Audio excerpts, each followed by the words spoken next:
It's loading.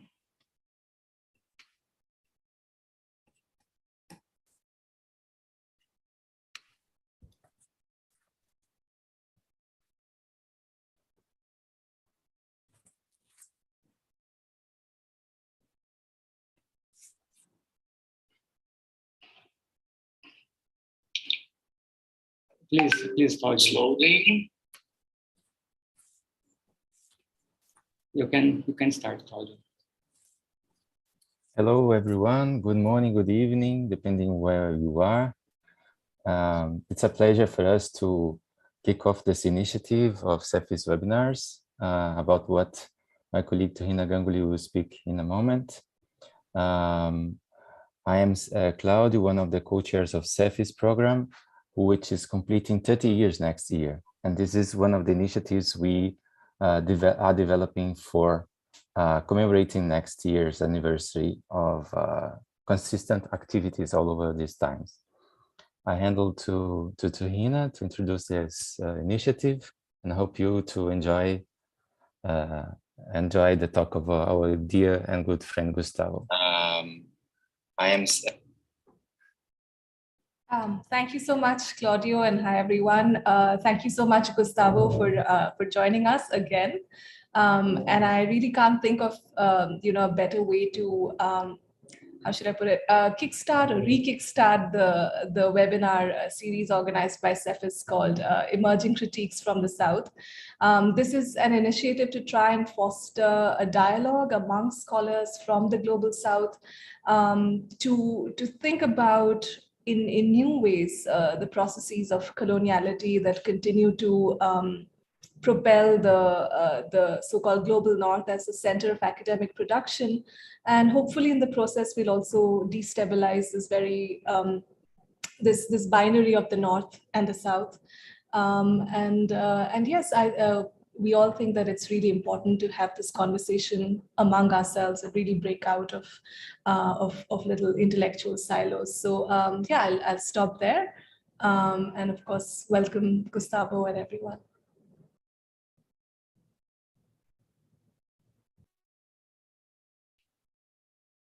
Sebastian would like to say a few words. Well, nothing, just to kind of very happy to be co-hosting this on behalf of also Shevna, the University Department of Sociology, along with CEFIS.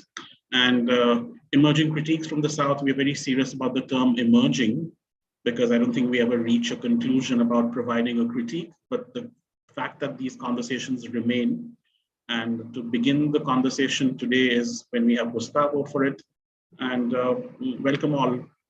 And I think I'll leave it to Vinicius to just introduce Gustavo and we can begin the talk. Thank you.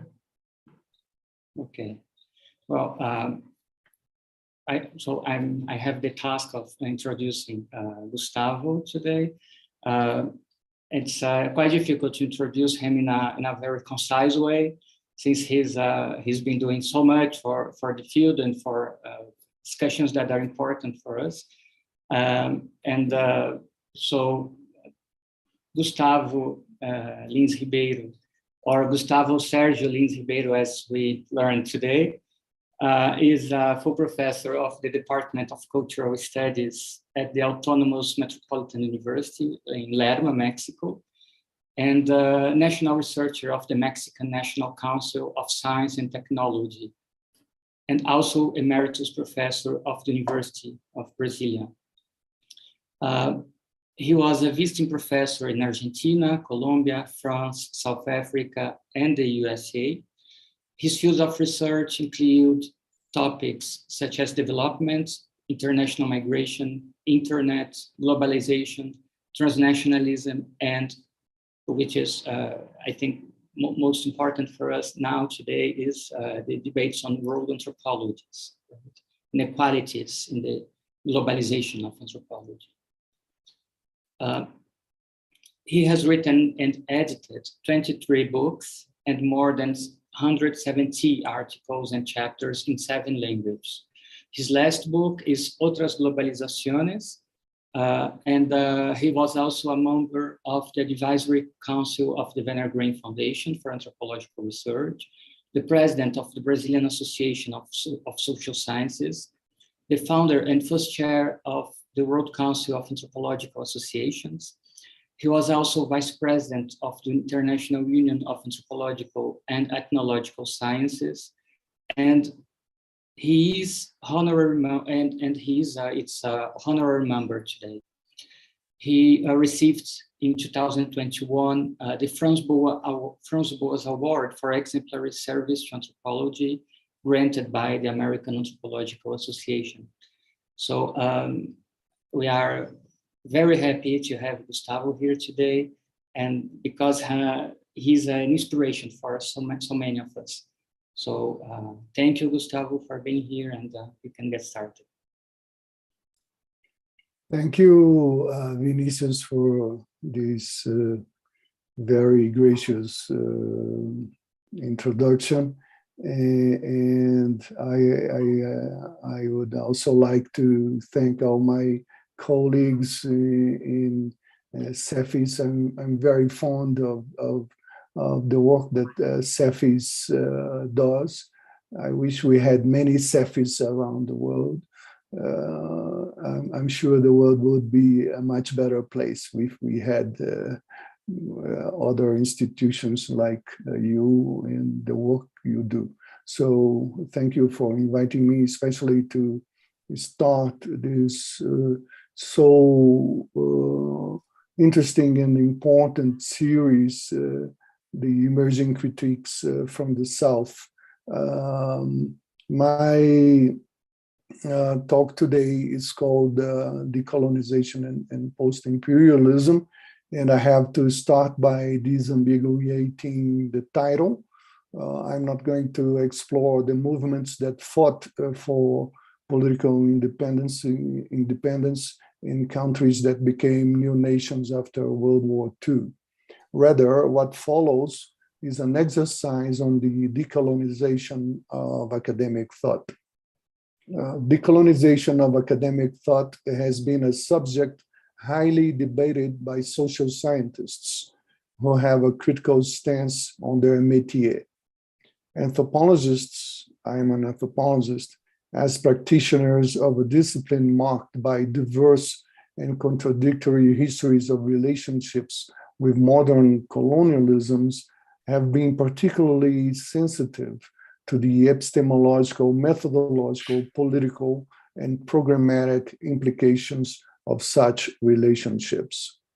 In fact, the issues of colonialism's impacts and decolonization have been debated by anthropologists at least since the 1960s, almost 60 years now, depending on what year we're talking about, and 1970s. That is for more than 50 years, almost 60. It's also important to note that I consider colonialism and imperialism to be a pair, the two sides of historical processes of longue durée that have affected the whole world. Imperialism is an ancient mode of centralized power, of exploring peoples controlled by a foreign metropole. It is a way of administering populations, resources, and flows from a center in which there is a cosmopolitan ruling elite who enjoys concentrated military, political, economic, and cultural power. Colonialism does not exist without imperialism.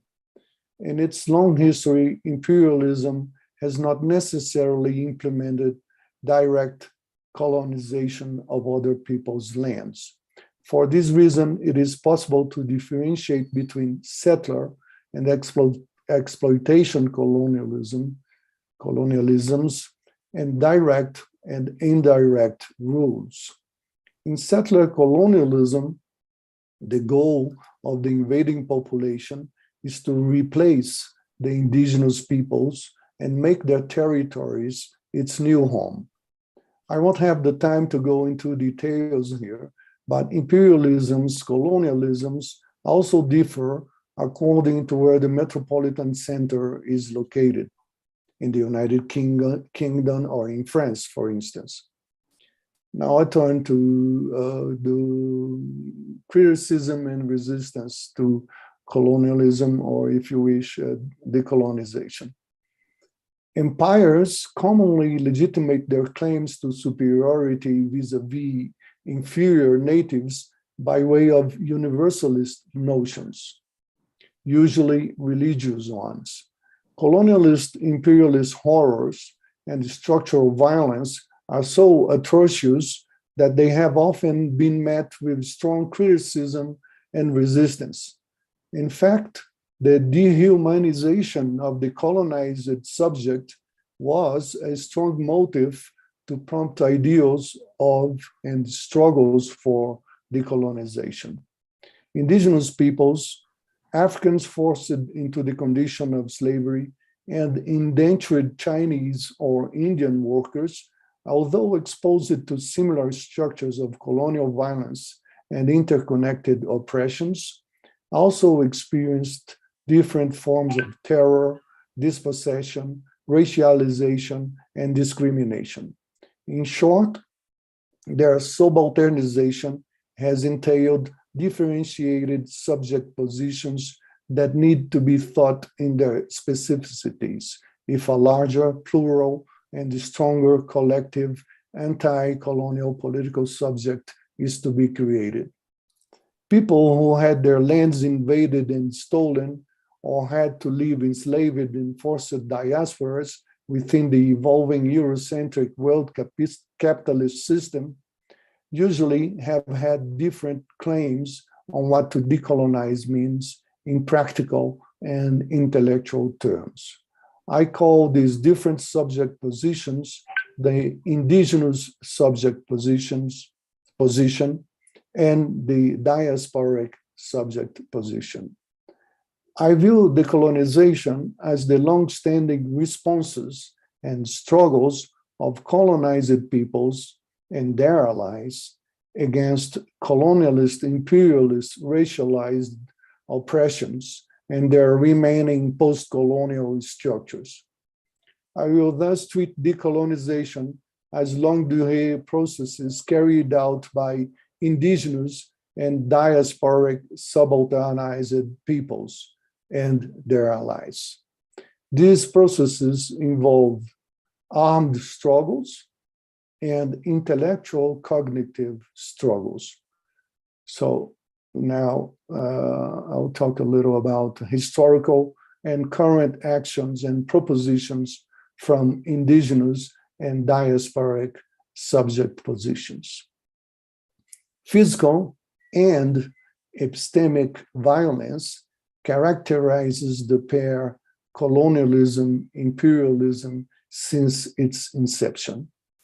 Antonio Carlos de Souza Lima showed that alliances of invaders with local peoples are inherent to conquest wars, and that such alliances become the future foundations of structures of dominations. After the invaders' military victory, natives unknowingly start to participate in larger superlocal systems, while conquerors establish themselves in the new seized territories and, says Souza Lima, set up the strategic basis for reorientation of the wider socio-cultural level, both in geographic and sociological terms. In a calculated fashion, the aim is to intentionally proceed with the juxtaposition of traditions and to articulate mechanisms of plural membership.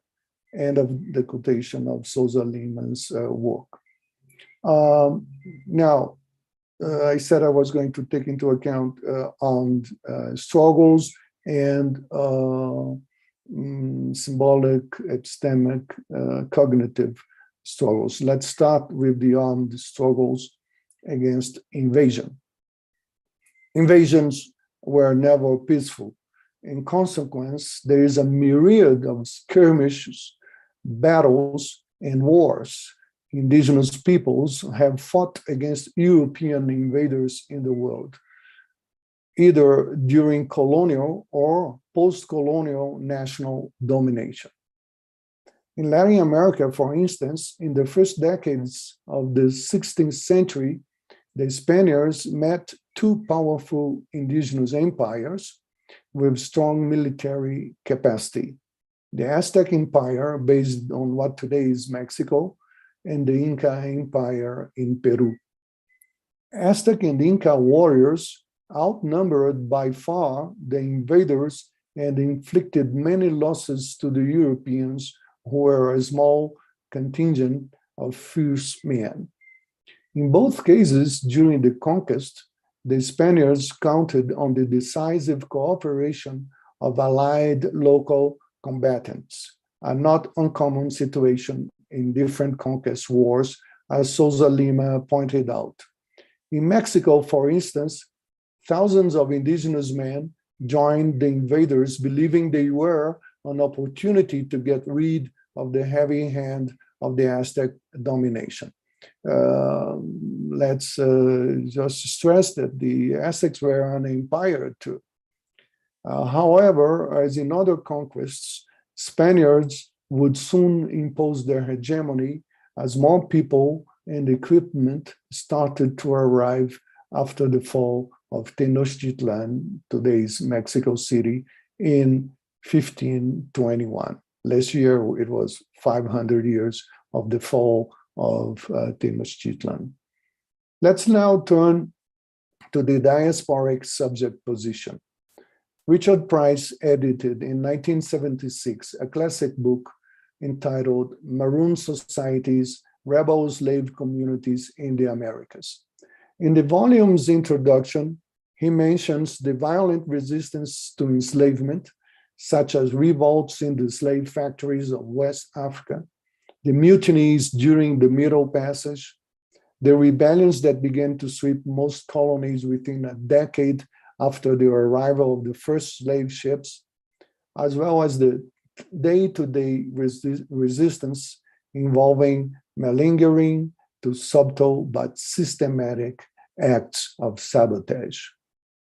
Maroon societies, also known as runaway slave communities, are a strong example of diasporic Afro-American subjects' struggles against enslavement in plantation systems. Maroon men, says Price, developed extraordinary skills in guerrilla warfare that were highly efficient against the Europeans with their rigid and conventional tactics. Maroon societies are not the only example, obviously, of the different kinds of confrontation African descendants had in 5 centuries of experiences in the Americas. However, they encapsulate several of the violent characteristics that people reduced to the condition of slave have to fight against: the loss of their ability of being subjects of their lives, their objectification as commodities, the forced resettlement from their homelands in the hands of brutal traders, the entry into a new, strange, often hostile environment and interethnic system, their racialization, and their unexpected subalternized membership in an international diaspora. I now turn to the cognitive struggles against epistemic violence. Although symbolic and epistemic violence is present in all moments of the colonialist imperialist enterprise, it is more evident in the early moments of indigenous peoples' subjugation with their objectification and racialization. The understanding and interpretation of the conflictive and contradictory nature of the contact zone and of colonial situations are strategic because they inform how invaders legitimize their actions with or against the natives, as well as how indigenous people will respond to the presence of powerful strangers in their lands. After the end of the initial conquest wars, the disrespect for native knowledges has continued with the implementation of colonial imperial initiatives aimed at strengthening the invaders' cultural and political hegemony, such as educational and religious institutions and colonial administrations. They are the tip of the iceberg of long-standing processes of consolidation of a pretended cognitive and epistemic superiority. Cognitive extractivism, that is, the pragmatic use of local knowledge valuable for the colonizers, and epistemicide, that is, the ignoring, discrimination, and eradication of local knowledge, useless for the Europeans, become the norms. Although cognitive and linguistic dissonances are stronger in the initial period of conquest, these ontological differences have remained present in the longue durée as the current political struggles of indigenous people and Afro-descendants against national internal colonialism demonstrate. Here, Joan Rappaport's notion of indigenous intellectuals is key to our interpretation. She sees indigenous intellectuals as members of intercultural movements and efforts in which non-indigenous agents and agencies also collaborate. So there are indigenous intellectuals and non-indigenous intellectuals cooperate. Indigenous intellectuals have proliferated in the last decades. Some may fuse shamanistic cosmovisions with discourses of the environmental movement, such as Davi Kopenawa does. He is an international renowned Yanomami leader living in the Brazilian Amazon. With French anthropologist Bruce Albert, Kopenawa wrote a book based on his biography, Yanomami's Myth, Dreams and Prophecies, The Fall of the Sky. It was first published in French and denounces and criticizes the destruction of the Amazon forest and its indigenous peoples. We could talk about other current intellectuals indigenous intellectuals in Brazil, like Ailton Krenak, or here in Mexico, like Jaime Martinez and Luna, but I won't have the time to do it. Other indigenous intellectual production may have an impact in Republican life. In Latin America, the clearest examples are the discourses about the Buen Vivir, good living, in Ecuador, and the Vivir Bien, living well, in Bolivia, perhaps the indigenous formulations with the strongest impact in formal Republican norms. They are the result of indigenous struggles and products of intercultural debates, highly based in Andean indigenous notions that were to a great extent incorporated into the new constitutions of Ecuador and Bolivia that started to be in effect in 2008 and 2009, respectively. There are also indigenous intellectuals, especially from Indian nations within the United States, who have advanced academic training and are engaged in elaborated scholarly and political exchanges with non-indigenous scholars based on their own indigenous subject positions and political purposes. Currently, many indigenous intellectuals also use other media such as radio, video, and the internet. And there are many interesting research by anthropologists on that. Intellectuals in diasporic subject positions also have a long-standing tradition of fighting against racism, that can be illustrated by thinkers such as W.E.B. Dubois. He lived between 1868 and 1963, who supported Pan-Africanism in the United States, and Lélia Gonçalves in Brazil, who lived between 1935 and 1994. It is impossible, I'm just mentioning them because they have incredible works and a great impact, not only politically, but also scholarly. It is impossible not to recall the contribution of radical anti-colonial intellectuals, many of whom also participated in political action during the decolonization of the last European empires of the 20th century, such as Frantz Fanon and Aimé Césaire, both born in French-speaking Martinique in the Caribbean, as well as Léopold Sédar Senghor from Senegal, and Amilcar Cabral, born in what is now Guinea-Bissau in Africa. Pan-African congresses held since 1900 became arenas for intellectual exchanges and political integration of diasporic subjects. It is especially interesting for our purposes here to mention the trajectories of anti-colonial African intellectuals from the English-speaking colonies who were attracted to the progressive potential of anthropology and would become important politicians in their countries.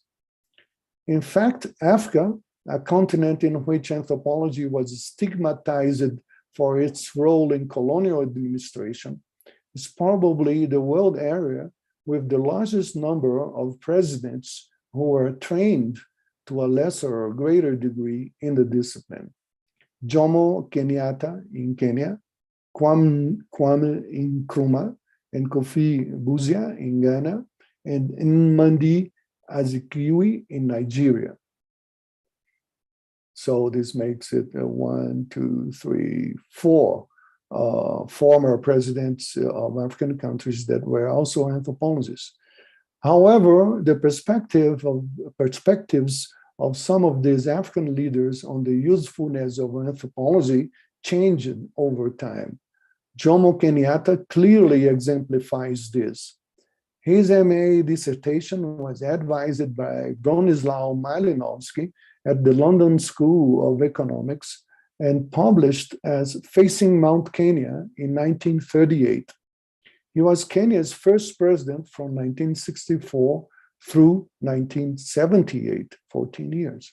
But as Mwenda Ntarangwi shows, in view that anthropology was tainted by being associated with colonialism in his country, Kenyatta abandoned the discipline and was never its supporter in Kenya. Dubois' concept of double consciousness is useful to think the loci of enunciation of indigenous and diasporic intellectuals. This concept was posited in 1903 to think the subject position of African Americans.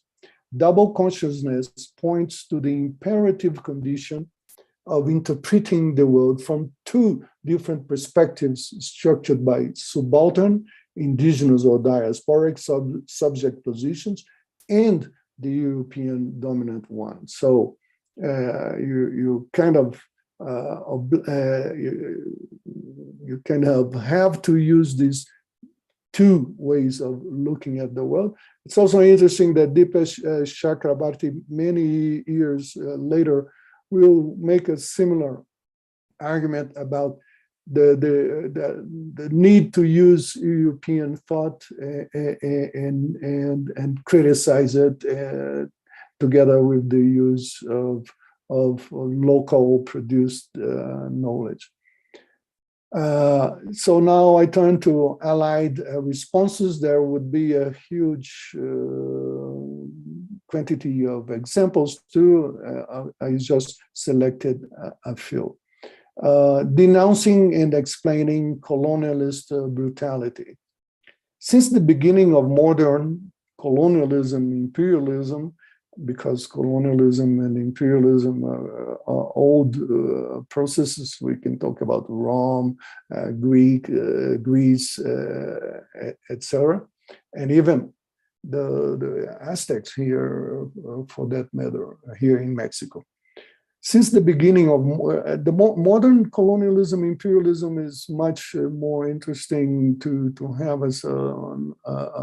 as a subject matter, because it coincides with the expansion of the world system, and that is it has the possibility of confounding its centrality in the expansion of the world capitalist Eurocentric system as the centrality of Europe as an epistemic force too. Since the beginning of modern colonialism, imperialism, with the expansion of the Eurocentric world system, indigenous and diasporic subjects counted on allied intellectuals that critically approached colonialism and imperialism in different ways, with varying purposes and intensities. The list includes such different figures as Bartolomé de las Casas in Mexico, Michel de Montaigne in France, both in the 16th century, or Jean-Jacques Rousseau in 18th century France, and José Carlos Mariátegui in last century Peru. In fact, indigenous lives and cosmovisions heavily impact European thought, as the famous book Utopia, published in 1516 by Thomas More, and the influential of Rousseau, among others, attest. There is more and more work on this, the influence of indigenous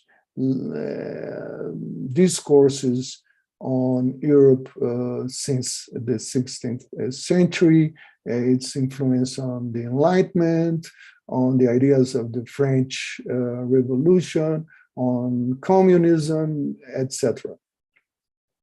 From different angles, colonialism and or imperialism were also criticized by classic Marxist authors such as Lenin, Rosa Luxemburg, and Antonio Gramsci. Egyptian economist and political scientist Samir Amin also made contributions for the understanding of the imperial world system. In Latin America, probably under the influence of the anti-colonial debates of the 1950s and the work of French anthropologist and Africanist Georges Balandier about the colonial situation, Rodolfo Stavenhagen and Pablo González Casanova, two Mexican social scientists, and Brazilian anthropologist Roberto Cardoso de Oliveira, collaborated in Rio de Janeiro in the early 1960s and critically contributed to the Latin American debate with the notions of internal colonialism and interethnic friction. By doing this, they put colonialism as part of the larger picture that anthropologists had to think about when they analyze what Roberto Cardoso de Oliveira called interethnic friction in 1963. These were a critical departure from the American notion of acculturation that prevailed in anthropological discussions at the time.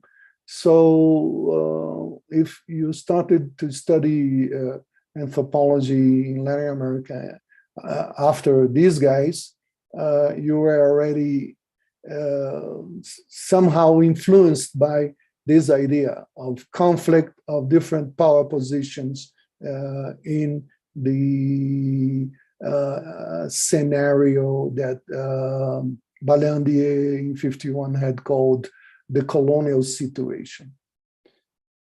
The already mentioned Peruvian author and activist, Jose Carlos Mariátegui, who lived between 1894 and 1930, was an original and innovative pioneer of Marxist thought in early 20th century Latin America.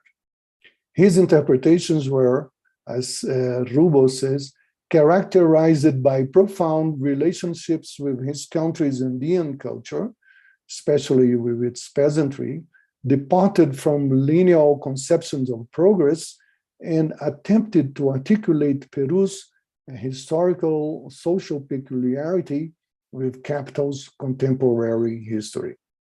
His thought influenced the work of Aníbal Quijano, a Peruvian sociologist and one of the most influential Latin American scholars of the last 50 years. More importantly, Quijano coined the notion of coloniality of power. This is almost like the zero ground of the decoloniality of power discussion. Quijano coined the notion of coloniality of power and was a prominent figure in the founding and development of the decoloniality of power perspective. Currently, this is a most authoritative critique of colonialism in Latin America and beyond.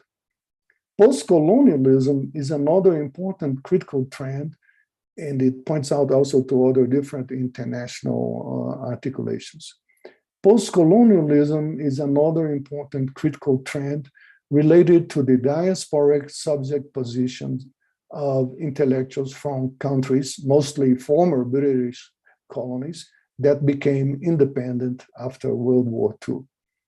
A diversified field, postcolonialism, includes such well-known scholars as Edward Said, Stuart Hall, Gayatri Spivak, Homi Bhabha, Partha Chatterjee, and Dipesh Chakrabarti.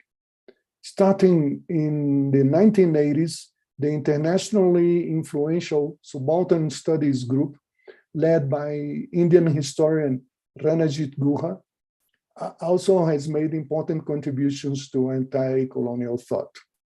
Both postcolonialism and the decoloniality of power approaches emphasize an important point that was also made by discussion on internal colonialism and neocolonialism, the persistence of inherited colonial structures after the formal end of colonialism.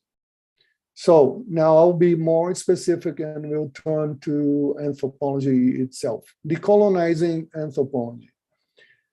The awareness that colonialism is a force anthropologists need to tackle with in their research has been put forward for quite some time and could be traced to the early decades of the 20th century.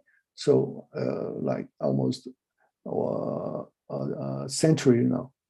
Malinowski's introduction to methods of study of cultural contact in Africa, a volume he edited in 1938, and several of the book's chapters are an example of this concern. And there are others. Anti-colonial struggles for independence and the imperialist war in Vietnam were bound to impact hegemonic anthropologies, especially the American one. The call for decolonization of anthropology may be traced to the 1960s and 70s. Kathleen Gough's piece, Anthropology and Imperialism, first published in 1968 in Monthly Review, remains a landmark exploration of the discipline's complicated relationships with imperialism. It's still fascinating to read this article.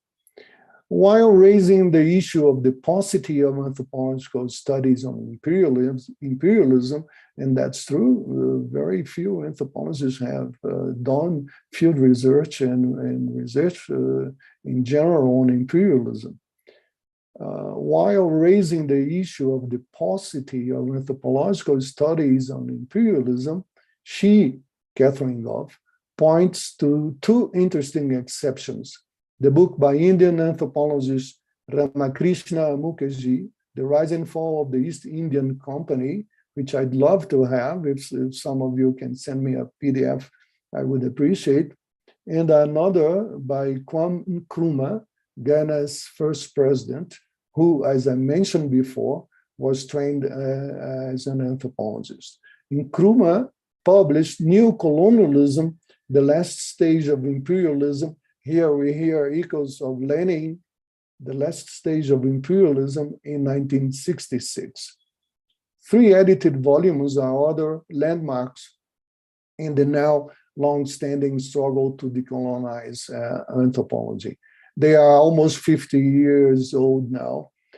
2 were edited in English in 1973, Reinventing Anthropology, edited by Delheims, and Anthropology in the Colonial Encounter, edited by Talal Assad.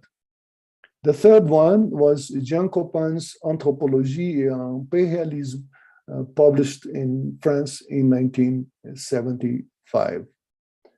Outside of Euro-American anthropologists, and this is interesting, Rodolfo Stavenhagen, who I mentioned before, the renowned Mexican anthropologist, who would later be the United Nations Special Rapporteur on the situation of human rights and fundamental freedoms of indigenous people, published an article that refers to the need of decolonizing the social sciences in its title.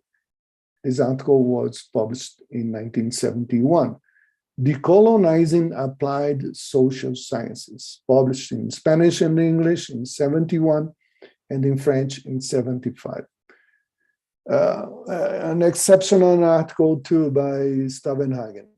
The reverberations of these debates are still with us, and were certainly felt in the first book that directly addresses the need to decolonize anthropology as a book, edited in 1991, 30 years ago, by Faye Venetia Harrison, entitled Decolonizing Anthropology, Moving Further Toward an Anthropology for Liberation. Several of the predicaments identified in the critiques made almost a quarter of a century before still remained by the time Harrison first published her book. For instance, Western and white supremacy in the production of anthropological knowledge is still the norm. However, Harrison introduced a powerful new claim: the need to, and this is a quotation, take more seriously the critiques, constructions, and theoretical deliberations of scholars belonging to neglected, peripheralized, or erased traditions that have long confronted and challenged colonial and neo-colonial structures of power and economic relations. End of the quotation. She also agreed with Delmos Jones in that a quotation, decolonized anthropology requires the development of theories based on non-Western precepts and assumptions, end of the quotation. The aim was to reach the point where, another quotation, Western and non-Western anthropologists truly work together as partners with equalized access to institutionalized resources and power, end of the quotation. By raising these issues, Harrison was showing that the relationships among anthropologists on a global level also needed to be decolonized. She was anticipating in more than 10 years parts of the critique that the World Anthropologist Project would make in the early 2000s. Now I turn to the end of my presentation, and it's called Post-Imperialism. I will finish by presenting a theoretical proposal and research program I called Post-Imperialism, and started to develop in 2003 in a positive critical dialogue with postcolonialism and the decoloniality of power approaches. I want to stress this. positive critical dialogue with postcolonialism and the decoloniality of power approaches. If you want, we can come back to this point later. I wanted to work with the ambiguity inherent to the prefix post that indicates a tension between something that comes after a period but is not entirely new. To me, this unfinished character that post seems to represent generates a utopian space, a struggle in the present over the definition of the future, as Rica wisely defines utopia. So the post generates a utopian space that is productive to imagine and act towards other possible worlds. Let's forget this idea that utopia means sand castles, a castle in the sky. No, it's a struggle in the present over the definition of the future. So it's highly important, and it's a political space. My main critique of the post and decolonial approaches refers to what I see as a hypertrophy of the heuristic power of colonialism as a category.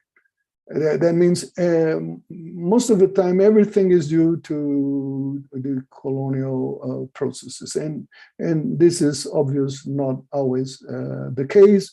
I can't go into details. To have a more complex understanding of our contemporary world, I posed the need to consider, besides the coloniality of power, that is, the coloniality of power exists. Besides the coloniality of power, we need to consider too what I called the indigeneity of power, that is, the indigenous peoples have power too. The nationality of power, that is, we cannot ignore the existence of the nation state, and the globality, imperiality of power. That is, we cannot ignore globalization and imperialism, even today. Or I could say especially today. I suggested a research program to undo the quasi-colonialist relationship between researchers from the Euro-American hegemonic centers and those from the South. Northern scholars come to do research in the South, generate knowledge to be used in the North, and treat their local colleagues as sophisticated informants or local guides. This is, wow, this is unacceptable. The post-imperialist research program also aims at generating strategic information on the modus operandi of main imperialist elites and power centers. It's a real big proposition. I thus propose the addition, not exclusion, addition of different research subjects to Southern scholars, and I'm more and more increasingly convinced that to Northern scholars too. We need to do research on Wall Street, the financial command center of the empire, on the Pentagon, the war machine of the empire, on NASA, the empire's spatial control center, on Silicon Valley, the Imperial Center of Electronic Computer Capitalism, and on Hollywood and Netflix, just to mention one, the imperial propaganda and global content defining machine. In an article I published in India in 2019, I conclude that we should focus on the powerful global elites, and I will quote from this article, on the ways they exert hegemony and construct the future according to their own image and interest. Our most urgent task, thus, this is in the same article, is to map the global power networks and agencies that plan and sustain the unsustainable developments we currently live, to identify their characteristics, alliances, ideologies, capabilities, in order to provide the strategic knowledge to those who struggle against the continuation of a regime that destroys the planet and subordinates billions of people in the name of a few privileged controllers. We will be able thus to contribute to the understanding of how we reach the violent and destructive point where we are, and hopefully to publicly influence the terms of the current debates on humanity's fate. Post-imperialism thus outpaces the assumption underlying most of the arguments about decolonizing anthropology that rest on the premise that anthropologists only study subalternized and powerless people. And that's something also that we should openly debate. I'll repeat, post-imperialism outpaces the assumption underlying most of the arguments about decolonizing anthropology that rest on the premise that anthropologists only study subalternized and powerless people. A final word. We already know what a world after colonialism looks like. Can we imagine a world after or without imperialism? Current events like the impressive Chinese political and economic global expansion and the raw war Russia wages against Ukraine indicate that this is the most difficult question to answer. But I think we should keep it in our utopian horizon. As Eduardo Galeano, the Uruguayan author, famously wrote, utopia is on the horizon. I walk 2 steps, it walks 2 steps away, and the horizon moves 10 steps further. So, what is utopia good for? For that, it is good to walk. Thank you so much.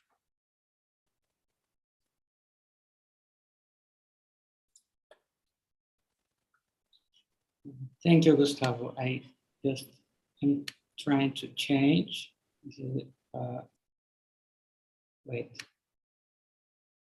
change the view mode. Let's see if this works.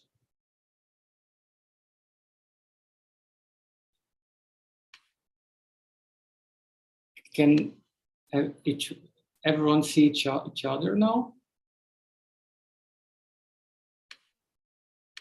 I can. Yeah. Yes. Okay. Yeah, I was spotlighting you. So, well, thank you very much for this wonderful presentation. I think it's a lot of food for thought. And now we will be collecting some questions from our from people who are attending on Zoom and also on YouTube. So people on YouTube can also send some questions if they want to. So who would like to start?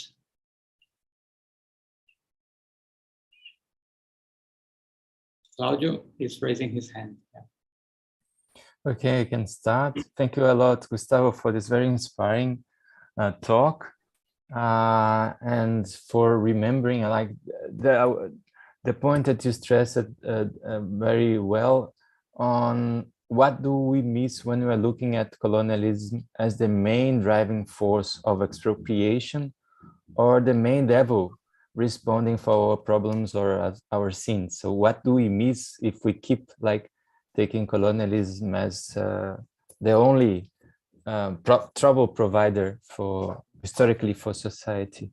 And in that regard, how imperialism has been playing a role, whereas colonialism finished in some places.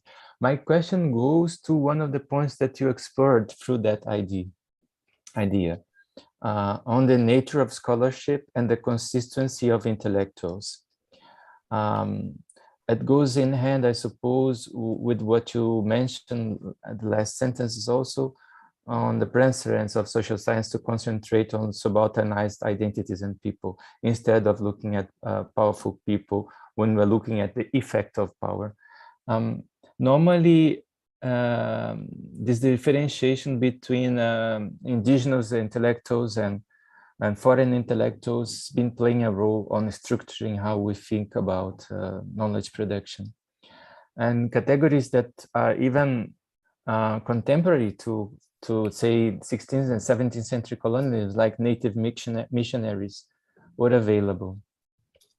The names you mentioned for intellectuals from post-colonial places, including Jomo Kenyatta or Kwame Nkrumah, are inspirations for that, but normally people like them are disqualified as, say, intellectual activists, instead, in contrast to academic scholars, or normally, as you mentioned, qualified informants. What do you say would be our role for replacing categories, for addressing how the discussion on theory is embedded within a political project for social sciences that many scholars developed in the past? So it's not only debating theory isolated in an ivory tower, but inscribed in a network or an environment of political living. Thanks a lot. Thank you for such a great question, Claudio. And so good to see you too. Abraço para você. Well, maybe I have a peculiar take on this. I have always understood anthropology, and to that matter, social sciences, and perhaps the whole humanities, and perhaps all so-called scientific discourses as political discourses. So there is maybe I'm being I'm generalizing too much, but I think it's impossible to leave out of a universe that is not influenced by, constructed by, and written by so many political phenomena and contradictions. I think it's what we call politics is part of social life.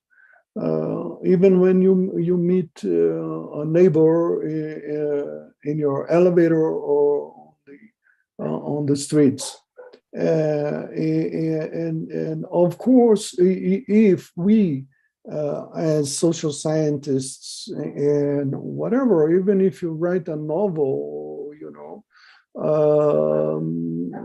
people who write, who work with information, who produce whatever kind of information and or distribute information, you immediately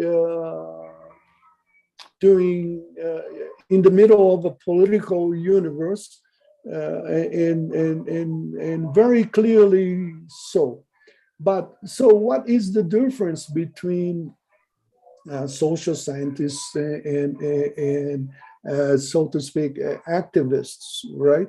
It's there are many, I think. One, we have dedicated our life to understanding reality from certain perspectives, and we try to do it within a discipline. I think that the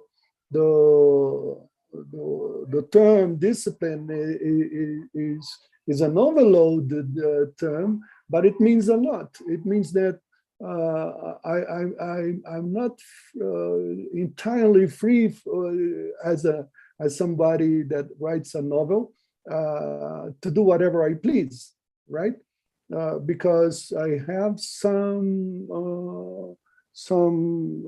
it's not the canon, because the canon I think is too abstract for this, but I have some styles of thinking, some interlocutions that I have to take seriously if I want to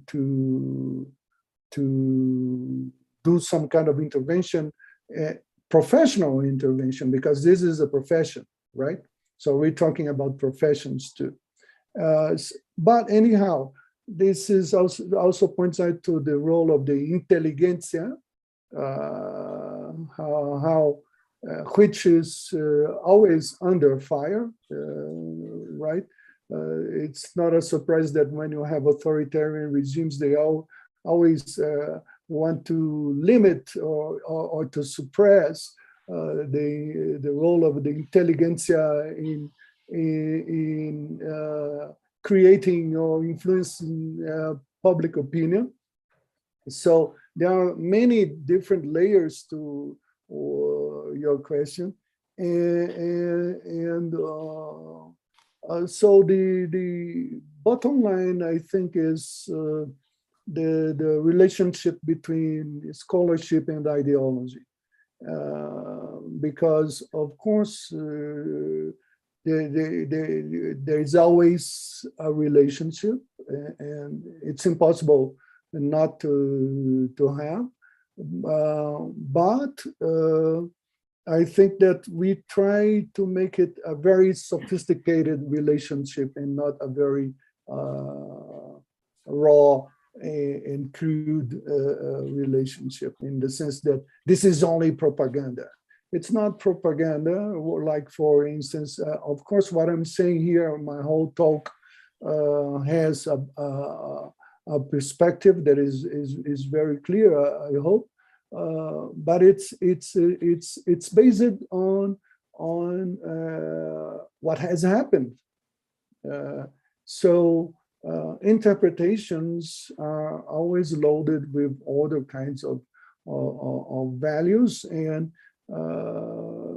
we currently have a huge, to quote on of, it's not that Paul Ricoeur is my great hero, but he has a book called the Conflict of Interpretations.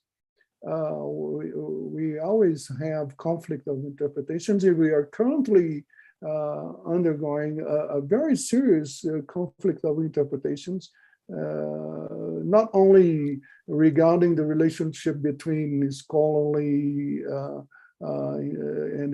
or intellectuals based in the North or in the South, because this is just a metaphor of power relations,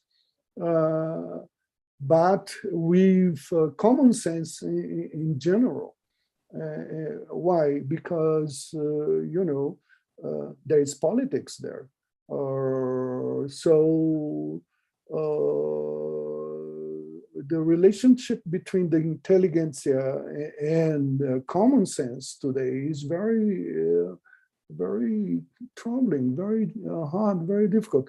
I was a couple of years ago, last time I was in Buenos Aires, 2019, and I presented a paper called, it was a provocation, called The Rebellion of the Ignorance. It's very hard for an anthropologist to use this term, because we know that knowledge is produced everywhere. But what I was calling ignorance there is when you know that you're using what you don't know for a political purpose. And this is what's going on in many countries now, when people say that the world is flat, right? Or that vaccination is not needed, and things like that, which are very, I mean, we would think that this would be part now of everyone's common sense, but it's not. So it's an ongoing struggle between sophisticated, elaborated forms of knowledge by professionals of knowledge production like us, and all the other forms of knowledge production that exist in the world, and that has existed, because it's not that exists now, but has existed also in the past. So we are always situated, located in this imbroglio, so to speak. Well, thank you, Gustavo. I know that Yasmin has a question. No, I saw you raising your hand before. Okay, no, sorry. I see that Coffee raised his hand. I have a question myself, but before I would like to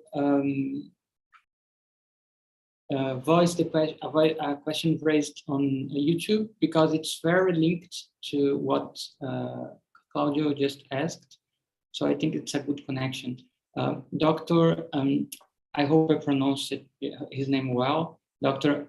Ashish Shasha asked, can indigenous resistance be seen as a method of decolonization, not just as a structural change, but also as an alternative model in a world facing climate change? This is his question. It's on the chat. That's such a good question. I think it can, but I think it's not enough.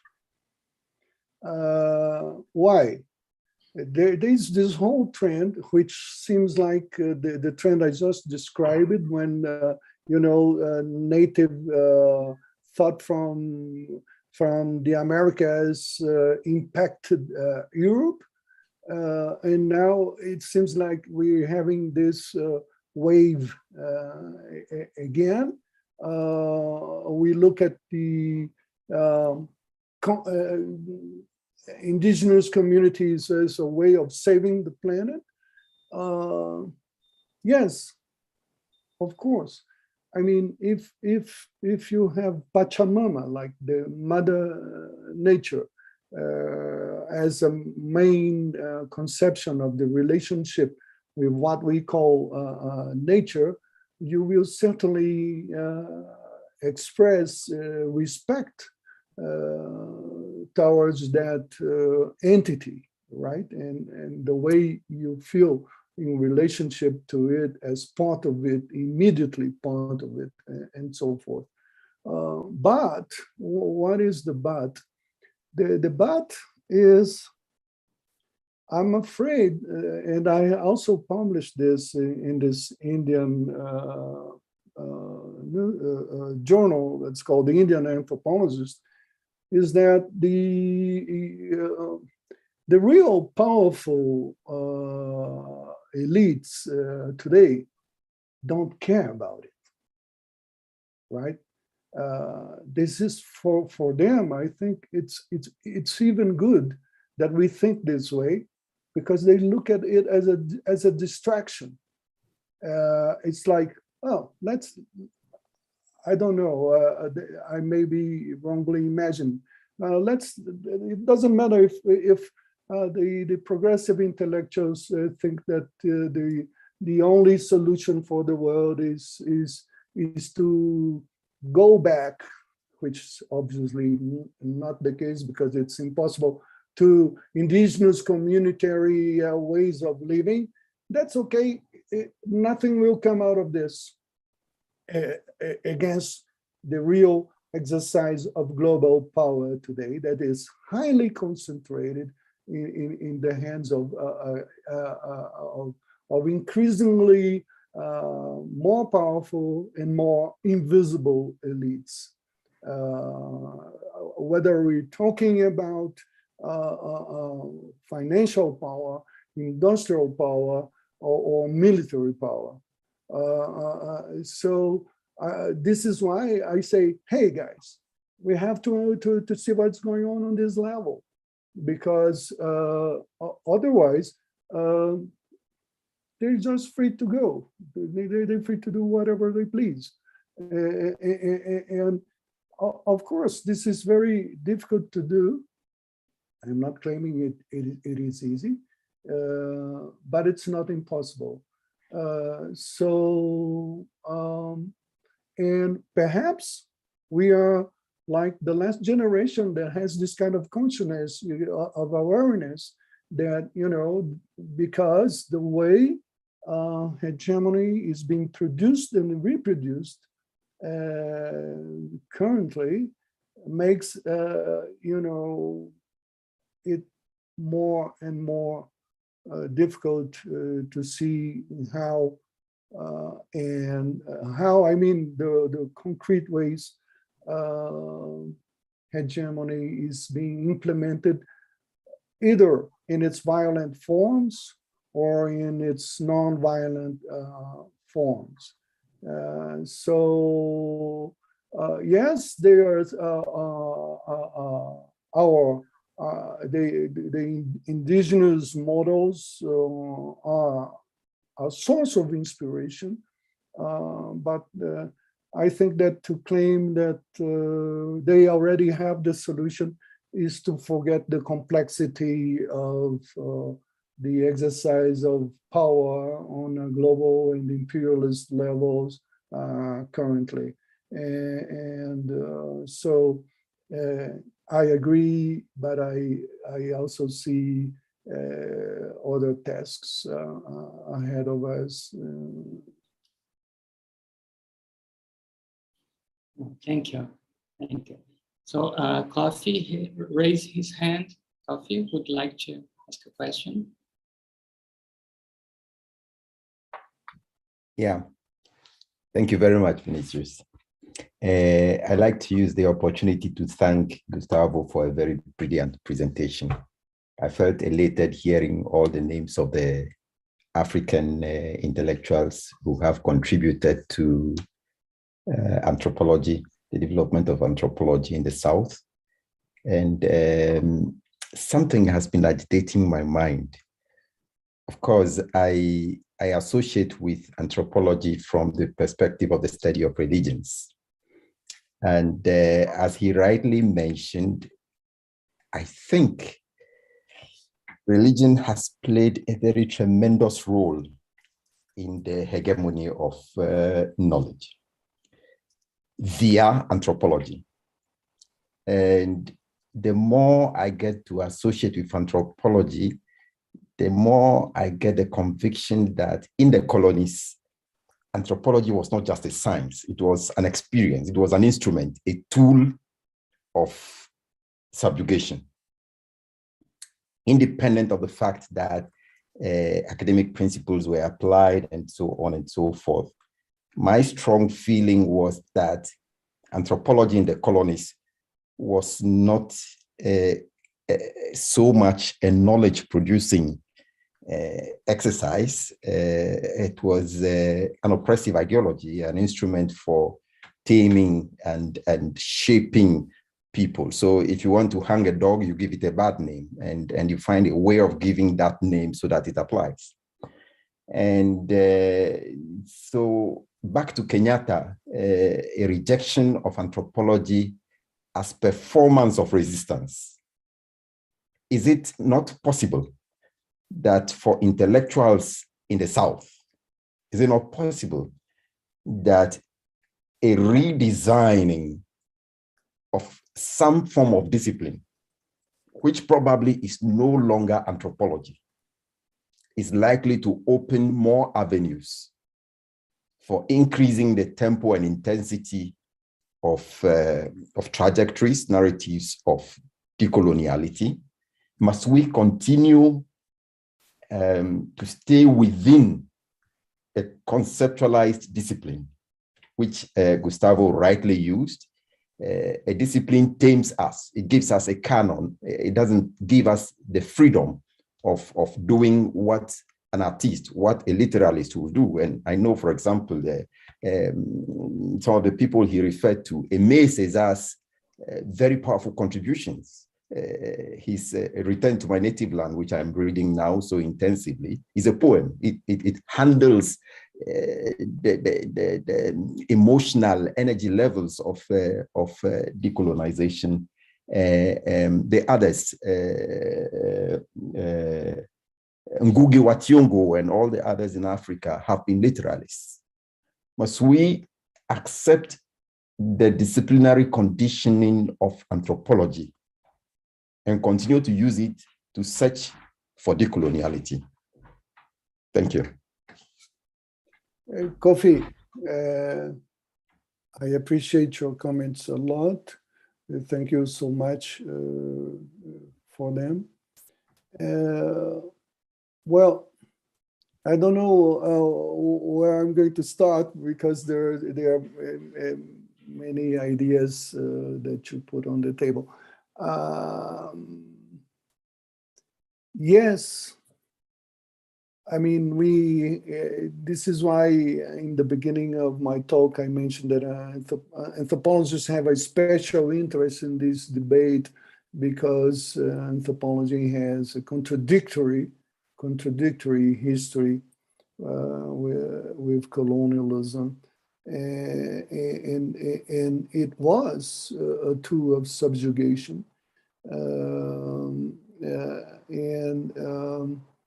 I'm currently editing something for a website, and there are 11. Yasmin Arif is part of it. Papers on anthropology in different parts of the world, and I read. Of course, I'm the editor of paper on Senegal, and this is French colonialism, right? So it depends. And it was one of the most critical papers on the impact of colonialism was from this colleague from Senegal. And we're talking about French colonialism, we're talking about French anthropology. So this is why I said it depends on where the center or the metropole was located, because one thing is to be colonized by the British, the other by the French, the other by the Dutch, the other by the Germans, the other by the Portuguese, the other by the Spanish, and it depends on the juncture too, right? Like the so-called New World starts its colonization in the 16th century, and it becomes the largest settler colonial area of the world. Can you believe? It's from Antarctica to Alaska. It's a huge colonial settler colonialist area with I don't know how many million, perhaps close to 1 billion people in a huge area of the world, right? Well, the main issue, of course, and that gets reflected in my presentation, are the indigenous peoples and the African people that were enslaved. And Leonardo, what a beautiful daughter you have. Hello. Oi, você fala português? Okay, so yes, no doubt. But I want to share this with you, Kofi. I wonder if you're still with us. No, he's not. He's left. He said he was having problem. He is? Okay, it's just the camera. Okay. Some of these books that I mentioned, like the one by Talal Assad, which is a classic, right? If you read again the introduction by Talal Assad, you will see that he says but we cannot reduce anthropology to an instrument of colonialism. And then I said, oh, he edits a whole book on this, and he warned us, wait, it's not only that, right? There is a passage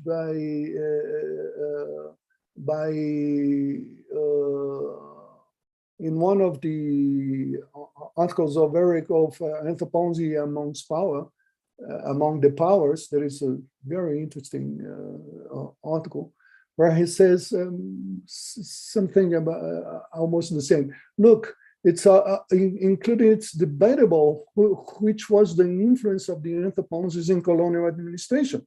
They were there, but they were seen like oh, these guys, you know, yeah, they're anthropologists.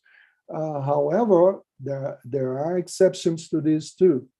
And thirdly, a great Afro-American woman, anthropologist that wrote a very good article on anthropology in the 70s in Colonialism, says to think that our anthropologists work for colonialism is to think that we just pawns, we just, you know, automatic reactions to the prevailing power systems. And yes, so it is, yes, but there are contradictions too. And also, the Indian anthropologist Shiv Vishwanathan has a very beautiful definition of anthropology for today. And it has to do also with its history, because it's still contradictorily or not, it's still what Shiv says. It's a compendium of alternative dreams, right? It's I love this definition, a compendium of alternative dreams. I look at anthropology as this, and this would be what? It's the, if you look at the Western scientific and its scholarly scenario, it's the only discipline that wants to say, hey, look, these other people exist. They do their things because of this and that and that, and try to understand it. And in this, they start, in this movement, anthropologists start to build an archive of different modes of living, and for that matter, a companion of alternative dreams. And then this is how I personally think of the discipline as a way of criticizing from scratch the supposed Western cognitive and universality. So, I mean, think of the subversive power. Maybe you think it's a little curious what I'm going to say, of cultural relativism. Today, the far right is completely against cultural relativism, because, you know, it's like admitting that people that don't think like you do in cultural terms also are right about the world, and more, that they have the right to be right about the world in their own terms, right? So if we open and see the contradictions, and finally, Kofi, we are also a political community, the anthropologists. So you will have progressive anthropologists and you will have conservative anthropologists. I, for one, I'm clearly on one side of the discipline, and I struggle for something like that. And really find, finally, for your question, as you know, the highly brilliant South African Black anthropologist Archie Mafezi, who is like an incredibly brilliant author and thinker, he mentioned the possibility of a post-anthropological era. Hi, Kofi. Glad to see you. Post-anthropological era. I'm not going to defend the term, right? I don't mind whatever comes after anthropology, and we don't know. Anthropology, like everything, is changing, and it will change. The more we talk about decolonization, I think this is why I'm so interested in this debate, because I think it's a way of changing our discipline on a global level to open it more and more, not only epistemologically, but also in the practices of its reproduction at the universities, on the national and international levels. So who knows, maybe anthropology will be called something else in the future. I don't mind, but I think it has a contribution to make to these huge archives of human experience, as philosophy has to, right? The problem, of course, is Eurocentrism. What? And this is, Eurocentrism is as old as Europe's expansion in the 16th century. Is to think that only Europe can talk about the world. And this is really, I mean, if you just put it the way I did right now, its absurdity rises up completely, right? But thank you so much, Kofi. Leonardo has raised his hand, and maybe I'm talking too much. Well, I see other hands raised, but I will use the prerogative of mediating the discussion to ask my own question. So before the others now. Well, when we discuss coloniality, or as you're proposing, imperiality of power, of knowledge, we usually concentrate on the epistemological dimension of it, right?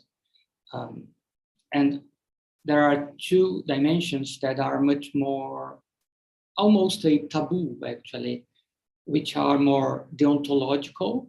And I think you addressed that in your talk, at the end of your talk, when you mentioned the kind of relationship that we usually have to face with Northern colleagues, you see, when we are, as you said, we are, no, you didn't say qualified, you said refined, and something like these informants, right?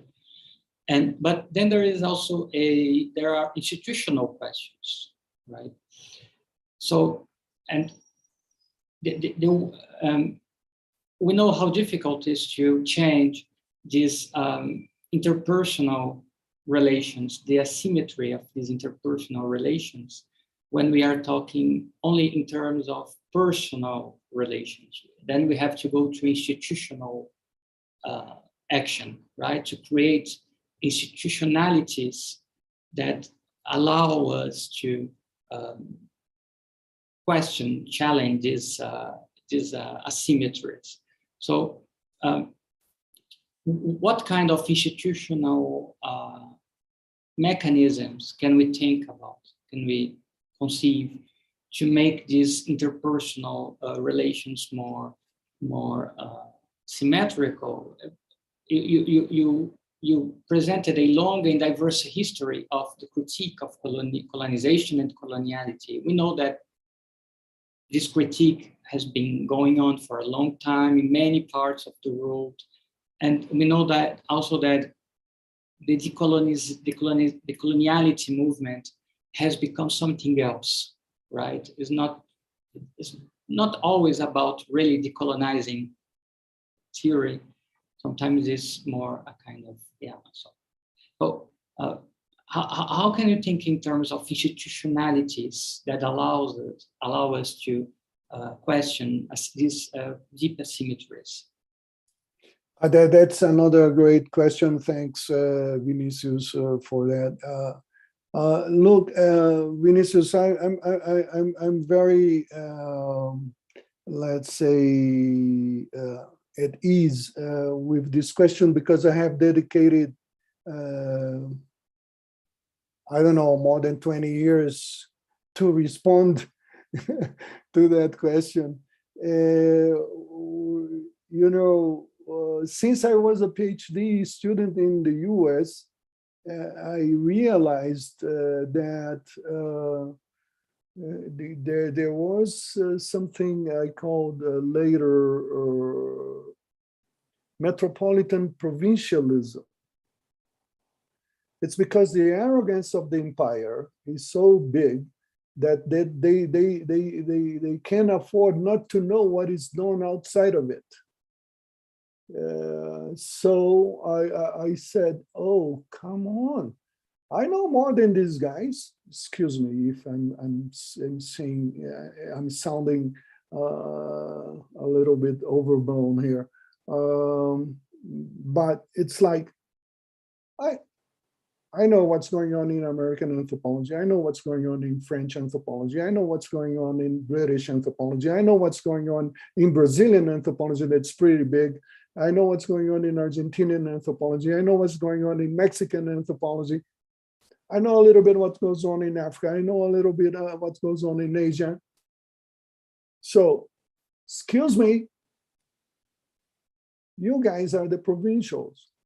You know, it's a kind of a unexpected effect of the centrality of power. And this has to do, again, with Dubois' double consciousness. It opens up to other worlds. It's a tension. So how do you solve that, right? Not easy. Of course, I'm not the first one to have realized that. And in the history of cosmopolitanisms, there has been some institutional responses. The greatest one was after World War II. It's called the United Nations. We know what it has turned into, right? So what do we do in terms of anthropology? Well, I mean, you know that when I was the president of the Brazilian Association of Anthropology, I convened a meeting in Recife in 2004 with 14 presidents of other national and international associations, and we ended up founding the World Council of Anthropological Associations. That is, it's some institutional mechanisms. What is the idea? The associations are our subject, our collective political subject. If we don't look at the associations like that, we are lost. It's a collective political subject. We have to do politics within our associations.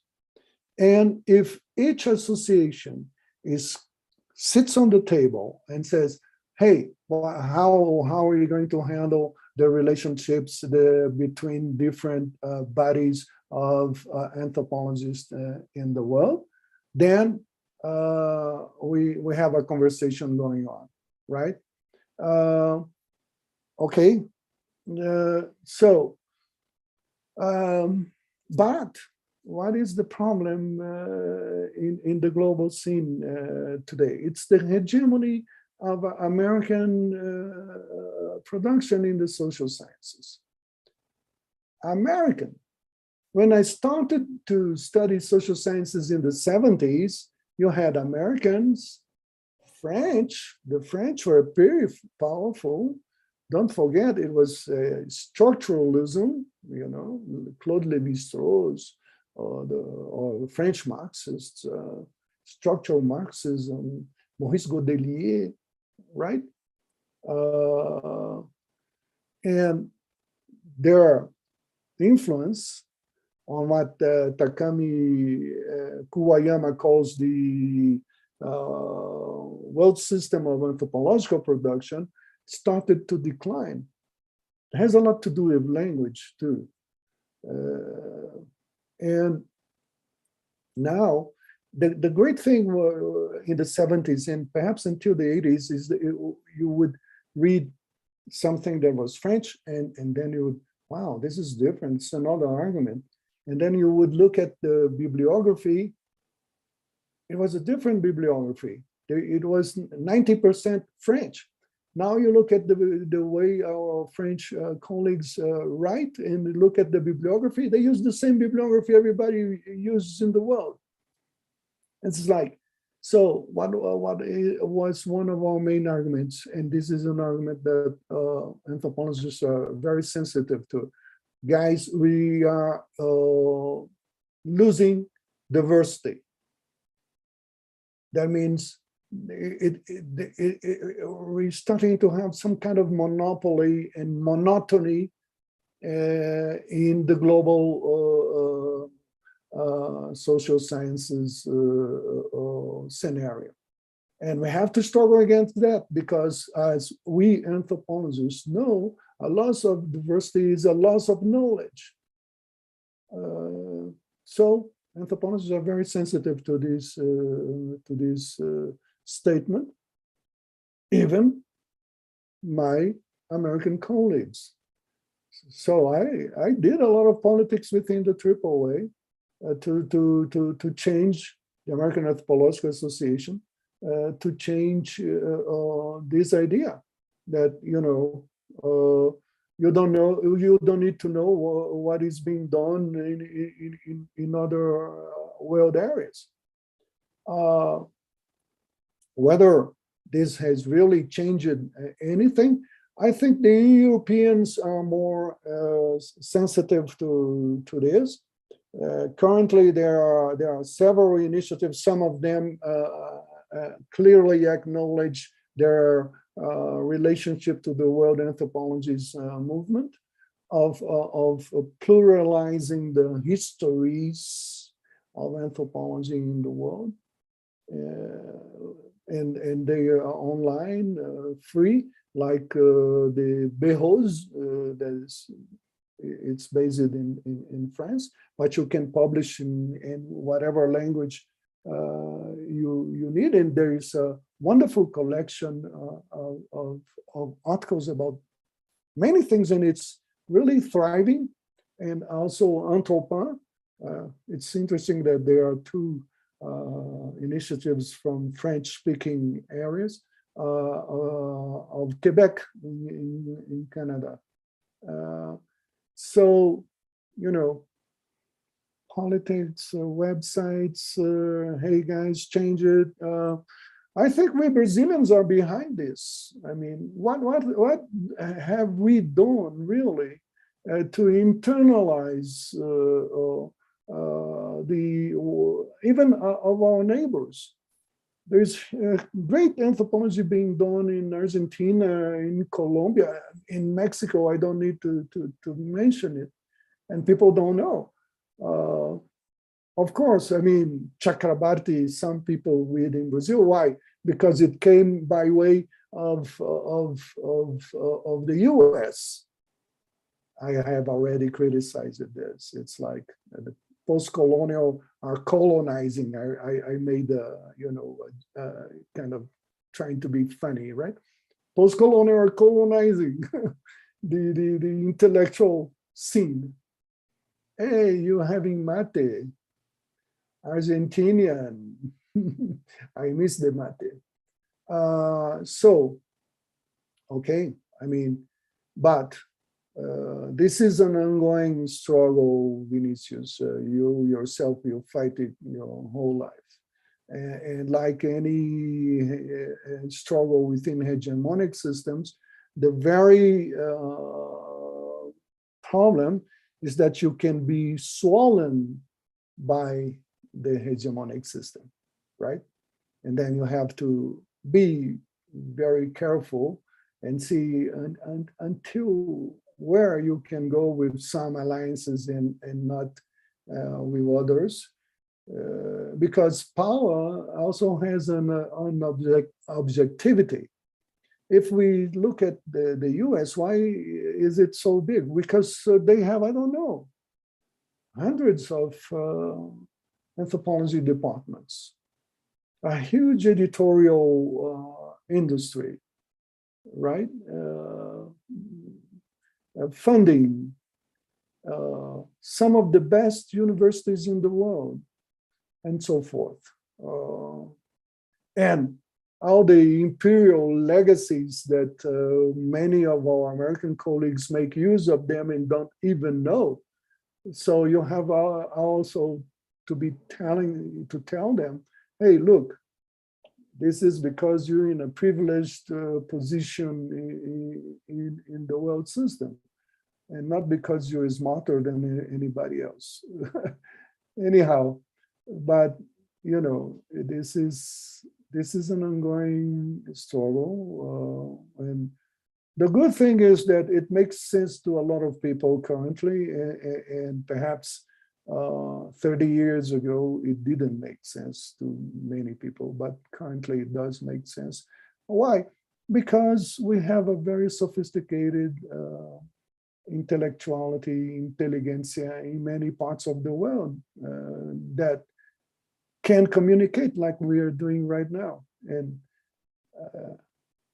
almost for free, right? Thank you, Gustavo. My pleasure. Yes, in the interest of time, so let's try now to collect 2 or 3 questions, if other people have any. I see Leonardo, he has a question. So if anyone else wants to ask something to Gustavo, she can do that after Leonardo. Okay. Claudio, you were going to say something? You want to ask a question as well? No. Okay. So go on, Leonardo. Okay, so I'm gonna try to be fast. I'm gonna try to hit this here with the $2 around. And so first of all, I'd like to say I'm really sorry for arriving late. I was in another lecture and I had to pick up my girls from kindergarten, and I'm very sorry that I didn't hear the whole talk.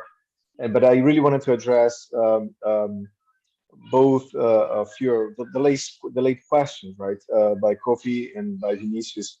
And I think that Gustavo answered very well and very thoroughly everything. But I just wanted to give my 2 cents if I can, and because I really think it's important. I think that you know, when I engage with European colleagues and American colleagues at the level of the UAS, and I have, you know, say for example a panel or something there, and I go in and see friends who go there and colleagues who go there, and sometimes they go and say, well, but you know, the quality wasn't great, but you know, it's not as good as the EASA, so to say, or the AAA or something like this. And it always baffles me that, you know, it's for people located in the global north, sometimes they can only see one kind of way of doing things, and they are unable to differentiate different ways of doing things, and without putting in a line that is a continuum from the most legitimate to the least legitimate, from the better to the worse. You know what I'm saying? And I think that's one way of addressing this question, this problem, is by just not being bothered as much with that. Is by not having to, because, you know, we need to go to the global south, with the global north, we think all the time as Brazilians, as Palestinians, and I don't know what, for resources and so on, but a lot because of legitimacy. And if only we could understand that we don't need to be legitimized by the global north as much, we don't need to be mediated by them as much, we could create much stronger institutional institutions. And I think that this is something that Gustavo did and many others did, and the UAS does, and so on.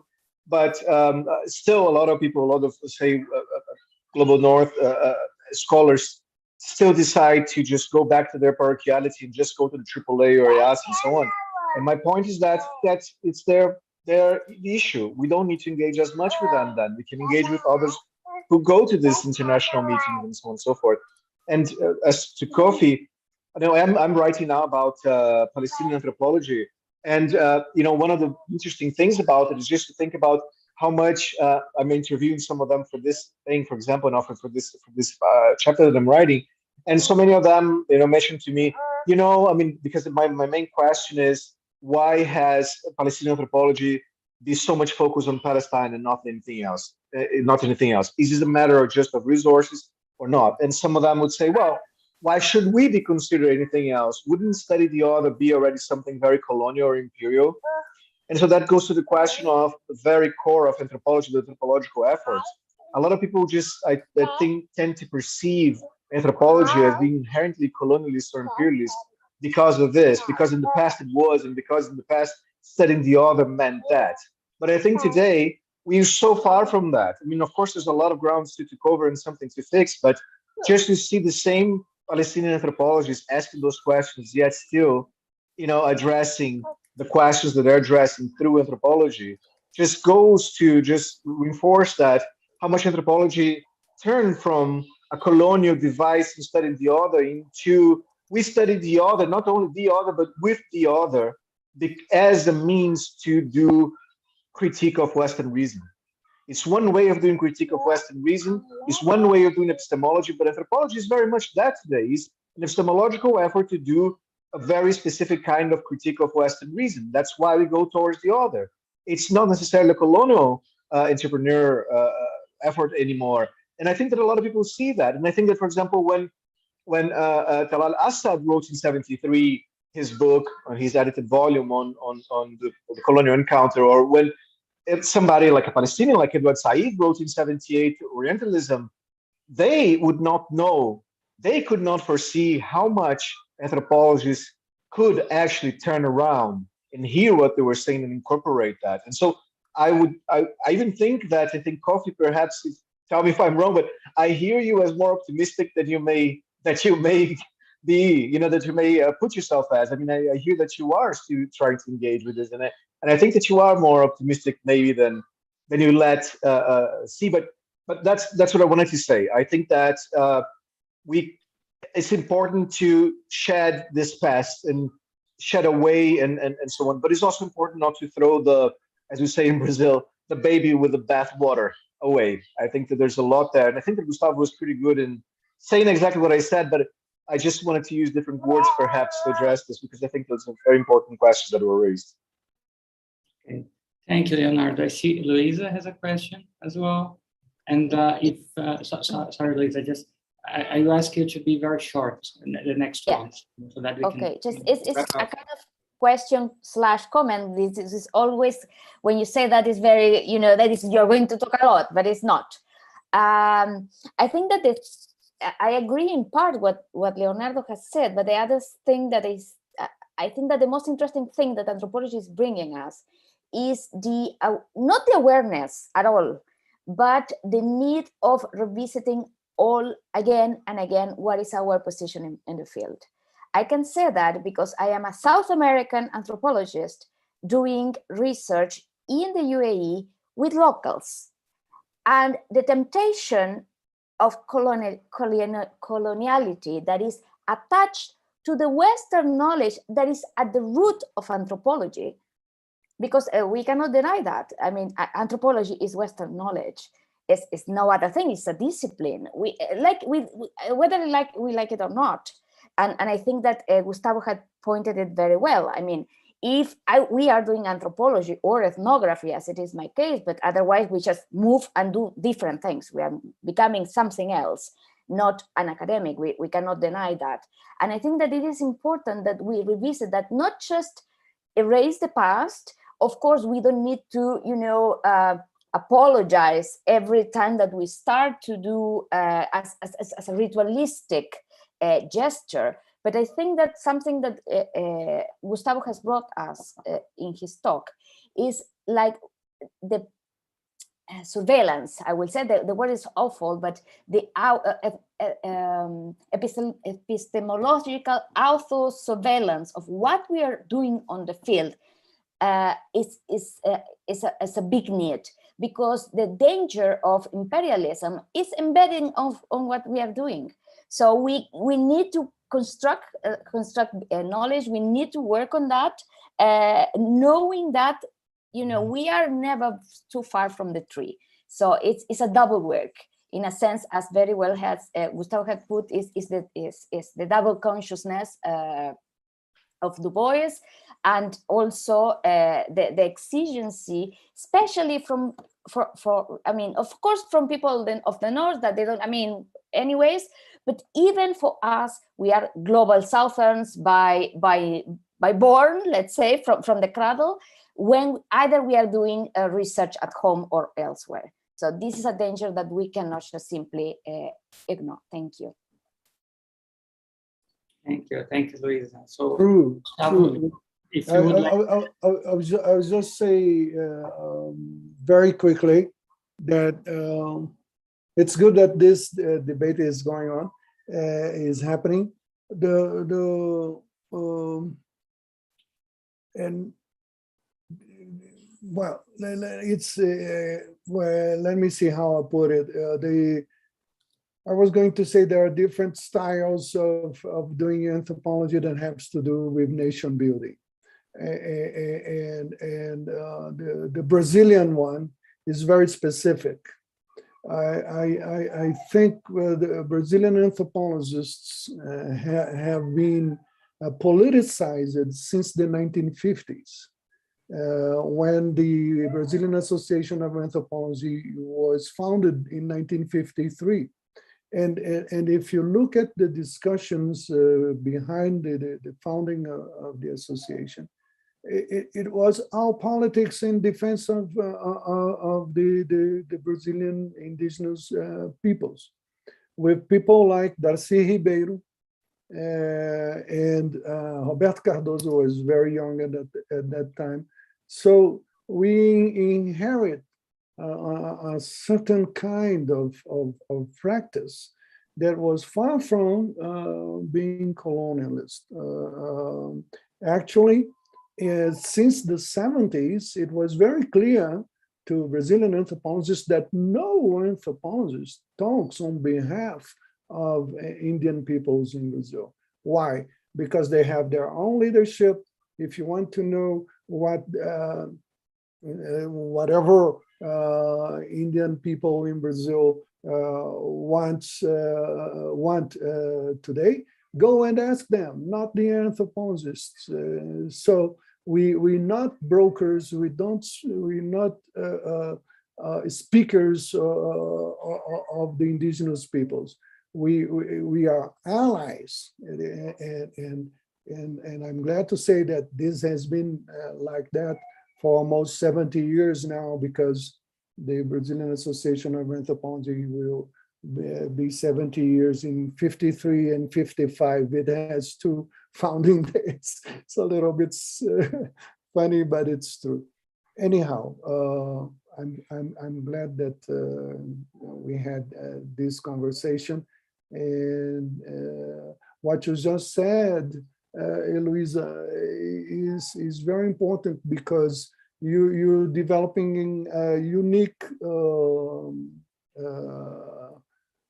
experience as Vinicius too, because he did research in India, and this certainly you don't start from a position of a British anthropologist with an empire on his back, right? But epistemologically, you may have this ghost behind you. So you're right. We should never forget it. But it's not the same. It's not the same. It's because, I mean, as I said about the limits of the coloniality of power, we need to talk about the nationality of power. Nationality matters. You are educated as a citizen of Argentina or of Brazil in a certain institutional milieu, in a certain political history, like the history of authoritarian military governments we have behind us. My generation was completely marked by it. Maybe this we were vaccinated against military dictatorships, right? So nationality matters, the nationality of power, indigeneity of power, coloniality of power, nationality of power, globality and imperiality of power. And thank you so much for your attention. I really appreciated this talk and look forward to other engagements with CEFIS and with you. Hopefully at some point personally in a real space, not on a virtual public space. You have a good night, good evening, good day. I'm just starting the day. It's 11 a.m. here in Mexico City. Thank you again. Thank you, Gustavo. Thank you very much for this wonderful talk and discussion. We are really, really happy to get started with you. It's important for us. And we also will have a next session of this webinar series in August. The date is yet to be confirmed and the name as well. But it will be certainly someone as important as Gustavo for all of us. And so thank you very much. Thank you for your presence, for everyone who is watching on YouTube. And well, we'll see you the next time then. Bye-bye. Bye.